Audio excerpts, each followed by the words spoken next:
کیا ماؤں نے لال جنے تھے؟ کیا دھرتی نے انسان دیکھے تھے؟ آج تک دنیا ایسا بادشاہ نہ دکھا سکی جو 22 لاکھ مربع میل پہ حکومت کر کے مسجد میں جھاڑو دے رہا ہو، جو 22 لاکھ مربع میل پر حکومت کر کے پانی کی مشق کندھے پہ اٹھا کے بیوہ عورتوں کے گھر میں گھڑوں میں پانی بھرنے جا رہا ہو۔ امیر المومنین کہاں جا رہے ہو؟ فلاں اماں کے گھڑے میں پانی بھرنے جا رہا ہوں، فلاں کے گھر میں پانی بھرنے جا رہا ہوں۔ 22 لاکھ مربع میل پہ حکومت کر کے دھرتی نے ایسا بادشاہ نہیں دیکھا جو اونٹ چراتا پھر رہا ہو، اور جو بیت المال کا اونٹ گم ہوا چولے کو باندھا اور دوڑ لگائی، آگے احنف بن قیس ملے، ارے کہاں جا رہے ہو امیر المومنین؟ کہ تو بھی آ جا، بیت المال کا اونٹ گم ہو گیا ہے، مل کے تلاش کریں۔ پتہ نہیں کتنے مسلمانوں کا اس میں حصہ ہے۔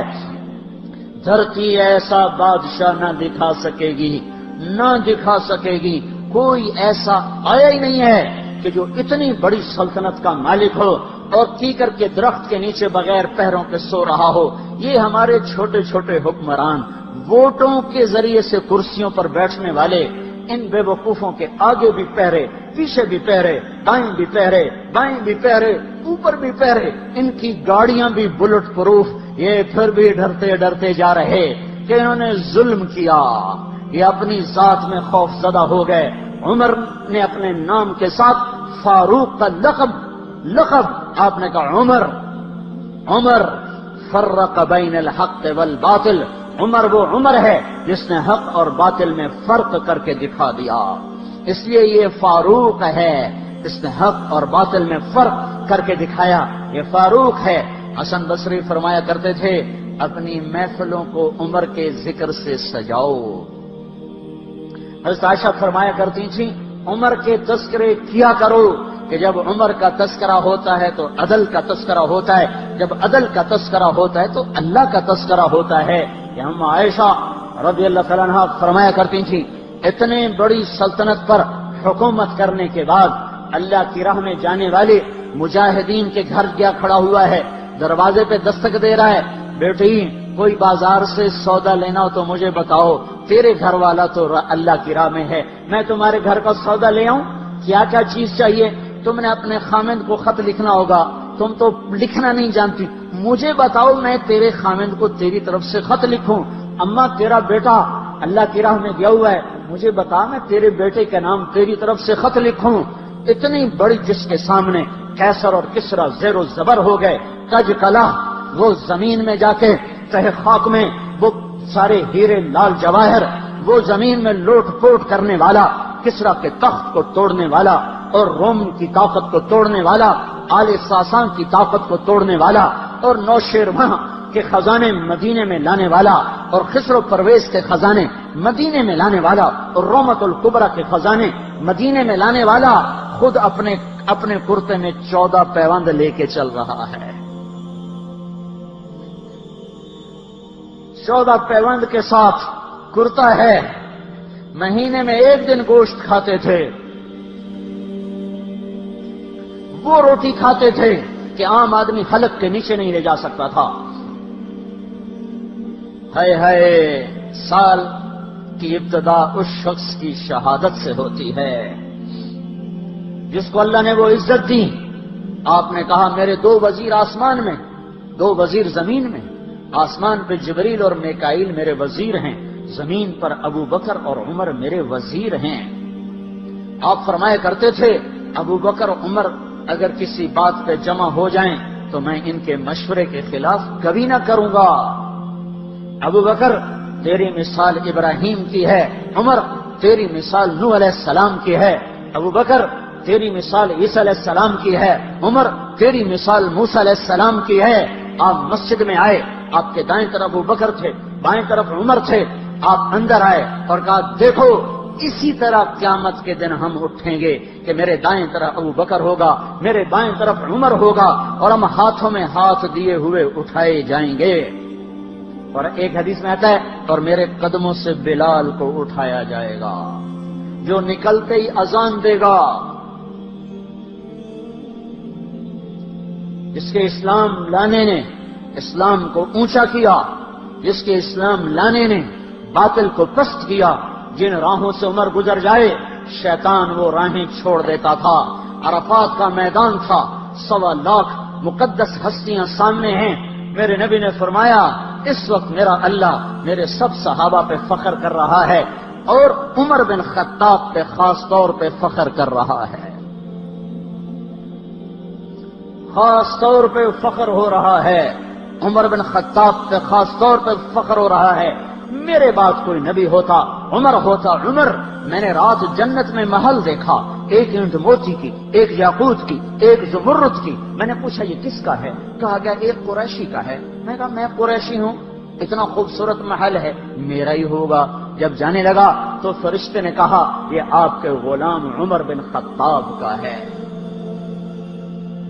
وہ کیا مبارک لوگ ہیں کہ جنہیں نبی کے گھر میں قبر نصیب ہو، ایک طرف ایک ساتھی، ایک طرف دوسرا ساتھی، جن کو نبی کے دو پہلوؤں میں جگہ ملی ہو۔ وہ کیسی عظیم ہستیاں، اتنی بڑی سلطنت کا مالک اور اتنے بڑے عدل کی نشانی بن کر مدینے میں مسجد میں بیٹھے رو رہے ہیں۔ امیر المومنین کیوں رو رہے ہو؟ کہا دجلہ کے کنارے کتا بھی پیاسا مر گیا تو پوچھ تو عمر کی ہوگی، فرات کے کنارے کتا بھی پیاسا مر گیا تو پوچھ تو عمر کی ہوگی۔ راتوں کو پہرے دیے جا رہے ہیں، راتوں کو خبرگیری کی جا رہی ہے۔ مدینے کے باہر ایک خیمہ ملتا ہے، چند بچے ملتے ہیں جو رو رہے ہیں۔ ایک عورت ہانڈی چڑھا کے ڈوئی پھیر رہی ہے۔ پوچھتے ہیں بہن یہ بچے کیوں رو رہے ہیں؟ کہ یہ بھوک سے رو رہے ہیں۔ ہانڈی میں کیا ہے؟ پانی، کچھ بھی نہیں۔ کیوں چڑھایا ہوا ہے؟ بہلانے کے لیے۔ سو جائیں گے روتے روتے، میرا اور عمر کا اللہ کے ہاں فیصلہ ہوگا۔ تو عمر کی ہچکیاں بن گئیں کہ عمر کو بہن تیرے حال کی کیا خبر؟ کہ پھر ہمارا بادشاہ کیوں بنا ہے؟ اگر ہمارے حال کی خبر نہیں لیتا تو ہمارا خلیفہ کیوں بنا ہے؟ پر لگ گئے، بیت المال سے سامان نکالا، بوری بھری، سر پہ اٹھائی، کمر پہ اٹھائی۔ غلام اسلم نے کہا میں اٹھاؤں؟ کہ قیامت کے دن بھی میرا وزن تو اٹھائے گا۔ اسی طرح بھاگے ہوئے آئے، پنیر نکالا، آٹا نکالا، گھی نکالا، شہد نکالا، ڈال کے ہانڈی میں نیچے آگ، خود دھواں، گیلی لکڑیوں میں پھونکے مار مار مار آگ جلائی، حلوہ تیار کیا، پھر پلیٹوں میں ڈال ڈال کے بچوں کو کھلایا۔ وہ عورت کہنے لگی کاش عمر کی بجائے تو خلیفہ ہوتا۔ تو یہ نہیں کہا کہ میں ہی عمر ہوں، میں ہی عمر ہوں۔ فرمایا جب کل تو امیر المومنین سے ملے گی تو مجھے بھی وہیں دیکھ لے گی، مجھے بھی وہیں پا لے گی۔ پھر وہاں بیٹھ کے دیکھتے رہے، اٹھ کے چل دیے۔ بچے ہنسنے لگے، کھیلنے لگے، تو اپنے غلام سے فرمایا میں نے انہیں روتا دیکھا تھا، میرا جی چاہا میں انہیں ہنستا بھی دیکھوں۔ 22 لاکھ مربع میل پہ اسلام پھیلا کر حکومت اس سے بھی بڑے علاقے میں لوگوں نے کی۔ چنگیز نے اس سے زیادہ فتوحات کی، محمود غزنوی نے اس سے زیادہ کی، سکندر تیمور نے اس سے زیادہ کی۔ پر فتوحات کر کے یوں خدمت کر رہا ہو، پانی بھر رہا ہو، اونٹ چرا رہا ہو، امامت کرا رہا ہو، 14 پیوند لگے کپڑوں کے ساتھ خلافت کے تخت پر بیٹھا ہوا ہو، یہ دھرتی میں پھر کوئی نہیں آئے گا۔ ہے نماز میں خنجر لگا، نماز پڑھاتے ہوئے 27 ذوالحج، 27، 28، 29 یکم کو انتقال ہوا۔ یکم محرم موت کے آثار گہرے نظر آئے۔ بیٹے کو بلایا کہ بیٹا جاؤ اما عائشہ سے پوچھ کے آؤ کہ عمر اپنے ساتھیوں کے ساتھ دفن ہونے کی اجازت چاہتا ہے۔ امیر المومنین کے لقب سے بات نہ کرنا، عمر کہنا، عمر، اب میں امیر المومنین نہیں رہا۔ جب وہ پوچھنے گئے تو حضرت عائشہ رو رہی تھیں۔ انہوں نے عرض کی اما جان میرا باپ اپنے ساتھیوں کا پڑوس چاہتا ہے۔ انہوں نے فرمایا یہ جگہ تو میں نے اپنے لیے رکھی تھی، لیکن اگر عمر چاہتے ہیں تو ان کو مجھ پر فضیلت ہے، میں ان کے لیے دستبردار ہوں۔ انہوں نے واپس آ کر خوشخبری سنائی، مبارک ہو اجازت مل گئی۔ کہ نہیں شاید میرے شرم میں اجازت دی ہو، جب مر جاؤں تو مجھے دوبارہ دروازے کے سامنے رکھ کر پھر جا کے پوچھنا، اس وقت اجازت ملے تو پھر لے جانا، ورنہ مجھے بقیع کی طرف لوٹا دینا۔ اتنے میں حضرت علی آئے، پریشان دیکھا، عمر کیوں موت سے ڈر گئے؟ کہ نہیں، موت کے بعد کی گھاٹی سے ڈر رہا ہوں۔ کہ ڈرو نہیں، میرے ان کانوں نے سنا ہے اور اتنی دفعہ سنا ہے کہ میں گن نہیں سکتا کہ اللہ کے نبی فرمایا کرتے تھے ابو بکر اور عمر جنت کے بڑی عمر کے لوگوں کے سردار ہیں۔ آپ نے فرمایا تو اس بات کی گواہی دے گا؟ کہ میں بھی دوں گا، میرا بیٹا حسن بھی دے گا۔ امام حسن بھی ساتھ تھے۔ کہ میں بھی دوں گا، میرا بیٹا حسن بھی گواہی دے گا۔ پھر بھی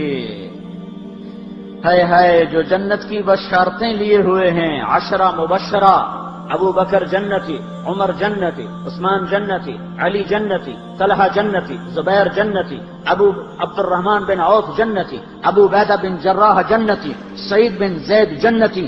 آپ نے نام لے کر گنے، نام لے کر گن کر کہا، سنو ابو بکر جنتی ہے، عمر جنتی ہے، عثمان جنتی ہے، علی جنتی ہے، طلحہ جنتی ہے، زبیر جنتی ہے، سعد بن ابی وقاص جنتی ہے، عبد الرحمن بن عوف جنتی ہے، ابو عبیدہ بن جراح جنتی ہے، سعید بن زید جنتی ہے۔ میں ان سے راضی ہوں، لوگوں ان کا حق پہچانو، میں ان سے راضی ہوں، میں ان سے راضی ہوں۔ پھر آپ نے فرمایا اگر تم نے ان کے بارے میں کسی ایک کے بارے میں بھی دل میں بغض لے کر مر گئے، اور تم نے اتنی بندگی کی تھی کہ سوکھ کے کانٹا ہو گئے تھے، روزے اتنے رکھے تھے کہ پیٹ کمر کو لگ گیا تھا، سجدے اتنے کیے تھے کہ تمہارے ماتھے اور گھٹنوں پر پتھروں جیسے نشان پڑ گئے تھے، اتنا کچھ کر کے ان 10 میں سے کسی ایک کا بغض لے کر اگر تم مر گئے تو اللہ تمہیں منہ کے بل جہنم میں گرا دے گا۔ لوگوں میں ان سے راضی ہوں، ان کا حق پہچانو، جن کو اللہ بھی رضا کے پروانے دے رہا ہو، جن کو اللہ کا رسول رضا کے پروانے دے رہا ہو، جن کو وزارت کا شرف مل چکا ہو، نبی کے پہلو میں قبر جن کی بننے کا اعلان ہو چکا ہو، وہ موت پر کیا کہہ رہا ہے؟ موت پہ کیا کہہ رہا ہے؟ اپنے بیٹے سے کہا میرا سر زمین پہ ڈال دے۔ ان کی گود میں سر تھا عبداللہ بن عمر، تو انہوں نے گود سے ہٹا کر پنڈلی پہ رکھ لیا، یہاں رکھ لیا۔ چلے گئے، کیا کہہ رہا ہوں سنتے نہیں ہو، زمین پہ ڈال دو۔ تو انہوں نے زمین پہ ڈالا تو اپنے چہرے کو مٹی میں رکھ دیا اور ایسے ملنے لگے اور کہنے لگے، اے میرے رب، اگر تو نے عمر کو معاف نہ کیا تو عمر ہلاک ہو جائے۔ ویل لک یا عمر ولأمک ان لم یغفر لک ربک، عمر تیری ہلاکت ہے اگر تیرے رب نے تجھے معاف نہ کیا۔ یہ کہتے کہتے کہتے جان دے دی۔ 22 لاکھ مربع میل میں اسلام کو زندہ کرنے والا، این حالت نماز میں زخم کھا کے گرنے والا، مطلوب مصطفیٰ، وزیر مصطفیٰ، جنت کی خوشخبریاں لے کر پھر موت پر یوں کہہ رہا ہو، اے اللہ تو نے معاف نہ کیا تو میرا کیا بنے گا؟ کیا بے طلبی ہے۔ ان کے بیٹے خلافت کے اہل، ان کے بہنوئی سعید بن زید 10 مبشرہ میں سے دونوں کے نام کاٹ دیے، کہ یہ 6 ہیں جن سے اللہ کا رسول راضی تھا، جس کو چاہو خلیفہ بنا دو، جس کو چاہو حکومت دے دو، نہ میرے بیٹے کو ملے گی نہ سعید بن زید کو ملے گی۔ کسی نے کہا شوشہ چھوڑا، آپ کا بیٹا بھی تو بہت قابل ہے، اسی کو بنا دیں۔ تو اسے تو طلاق دینا نہیں آتا، حکومت کہاں سے چلائے گا؟ یہ ایک واقعہ کی طرف اشارہ کیا ہے، اس کے پیچھے ایک واقعہ ہے جس کو انہوں نے یاد کر کے فرمایا، وہ تو طلاق دینا نہیں جانتا، وہ حکومت کیا چلائے گا؟ حالانکہ بڑے صحابہ میں عبداللہ بن عمر کا مقام ہے۔ ہے جنازہ صہیب رومی نے پڑھایا، دروازے کے سامنے لا کے رکھ دیا گیا، سب لوگ جنازے کے ساتھ کھڑے ہو گئے، عبداللہ بن عمر اکیلے آگے گئے، دروازے پر دستک دی، کہا اما جان میرا باپ عمر بن خطاب دروازے پہ حاضر ہو چکا ہے، اندر آنے کی اجازت چاہتا ہے۔ تو عائشہ رضی اللہ تعالیٰ نے اپنی چادر کو اٹھایا تو روتے ہوئے باہر نکل گئیں۔ پھر لوگ اندر داخل ہوئے، قبر کھودی گئی، قبر کھودتے ہوئے عبداللہ بن عباس بھی قبر کے کھودنے میں شریک تھے، تو کہتے میرے کندھے پہ کسی نے ہاتھ رکھا، میں نے پیچھے مڑ کے دیکھا تو علی رضی اللہ تعالیٰ عنہ کھڑے رو رہے تھے اور فرما رہے تھے مجھے پتا تھا تو یہیں آئے گا، یہاں تیرے سوا کوئی نہیں آ سکتا، کہ میں نے ایک دفعہ نہیں کتنی دفعہ میں نے اللہ کے نبی سے یہ بات کا تکرار سنا، میں ابو بکر اور عمر، اس کا اتنا تکرار سنا ہے میں نے کہ مجھے یقین تھا یہیں آئے گا، تو اور کہیں نہیں جا سکتا۔ میرے بھائیوں، غفلت سے باہر آ جائیں، یہ دھوکے کا گھر، یہ مچھر کا پر، یہ مکڑی کا جالا، یہ دنیا کہیں ہمیں ہلاک نہ کر دے۔ ان لوگوں کو سامنے رکھ کے زندگی گزارو جنہوں نے اللہ کو راضی کیا، اس کے رسول کو راضی کیا، کلمہ حق کو بلند کیا، خیر کے ذریعہ بنے، شر کے مٹانے والے بنے، اور دنیا میں مرنے کے بعد بھی ان کے تذکرے ہدایت کا سامان بنے، ان کے تذکرے روشنی کا مینار بنے۔ ان کے پیچھے چلو، مغرب کے اندھیروں کی طرف مت دوڑو، وہاں تو سورج بھی ڈوب جاتا ہے، مغرب میں تو سورج بھی ڈوب جاتا ہے، اور تمہیں پکار کے کہتا ہے مغرب کی طرف نہ آنا، ادھر اندھیرا ہے، میں یہاں گم ہو گیا، تم کون سا سراغ ڈھونڈنے آئے ہو؟ دوڑو اللہ اس کے رسول کی پاک زندگی کی طرف، اس کے پاک صحابہ کی زندگی کی طرف، جن کو اللہ نے مرنے سے پہلے جنت ہاتھ میں دے دی، جنت کی بشارت دے دی۔ آپ نے کہا ما علی عثمان اللہ یعمل بعدا، تبوک کی لڑائی میں عثمان 10,000 لشکر کا سامان تیار کر کے لائے، تو ہم نے کہا عثمان آج کے بعد تو کچھ بھی نہ کرے تو جنت تجھ پہ واجب ہو گئی۔ یہ ان لوگوں کے پیچھے چلو۔ ابو بکر جب تو جنت کے دروازے پر آئے گا تو 8 دروازے تیرا استقبال کریں گے، ہر دروازے کی تمنا ہوگی ابو بکر میرے اندر سے گزر جائے۔ علی تجھے مبارک ہو، جنت میں تیرا گھر میرے گھر کے سامنے ہوگا۔ ان لوگوں کے پیچھے چلو اگر منزل تک پہنچنا ہے تو بھائیو، نیا سال آیا ہے، آؤ بھائی توبہ کر لیں، اللہ کو منا لیں، اور جاؤ نکلو تبلیغ میں پھرو اللہ کے واسطے۔ بیٹھنے کے دن لگ چکے، گزر گئے، جان مال ایمان کی سلامتی اگر ہم چاہتے ہیں تو پھرو تبلیغ میں، پھرو اللہ کی راہوں میں، پھرو۔ یہ پھرنا یہ سبب بنے گا ہدایت کے آنے کا، اور وہ سبب بنے گا اللہ کی رحمت کے آنے کا، اور وہ سبب بنے گا دنیا اور آخرت کی نجات کا۔ اس کی نیت کرو، اس کے ارادے کرو۔